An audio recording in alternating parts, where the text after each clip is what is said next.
ఈ పిచ్చితోటి ఏం చేస్తున్నారంటే కొంతమంది పూర్ పీపుల్ కానివ్వండి, మీడియం పీపుల్ కానీ ఏం చేస్తున్నారంటే 2000 3000 పెట్టి టికెట్లు కొంటున్నారు మేడం.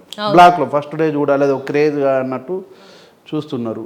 ఇలా కొన్ని నాకు బయట ఇంతకుముందు ఒక వేరే కాడ 2 3 ఇన్సిడెంట్స్ జరిగినాయి మేడం.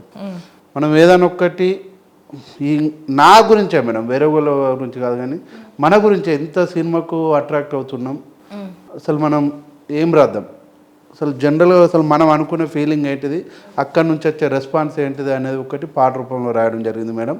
దానికి పుష్ప సినిమాకు ఎలాంటి సంబంధం లేదు. ఇది క్లారిఫికేషన్ నాకు కావాలి. 100%.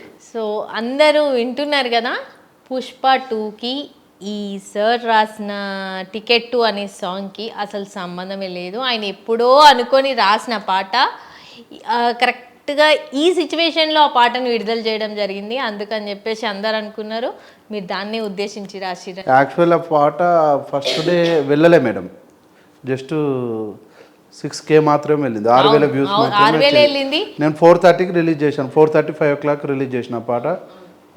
ఎర్లీ మార్నింగ్ చూసే వరకు 6000 ఏముంది మేడం, 7-7:30 వరకు చూస్తే.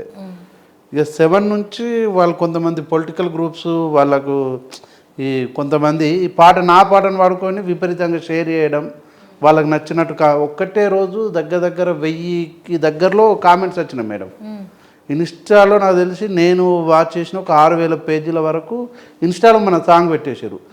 వాళ్ళ పర్సనల్గా వాడుకునే ప్రయత్నం చేశారు. అందుకే నాకు కొద్దిగా ఇబ్బంది అనిపించి వేరే వాళ్ళ నేమ్ బ్యాడ్ చేసి మనం ఎక్కడ హైలైట్ కావద్దనే ఉద్దేశంతో నేను ఎవరికి ఇంటర్వ్యూ ఇవ్వలేదు ఇప్పటివరకు. అసలు నేను బయటికి ఎక్కడికి రాలేదు. ఇది మెయిన్ రీజన్.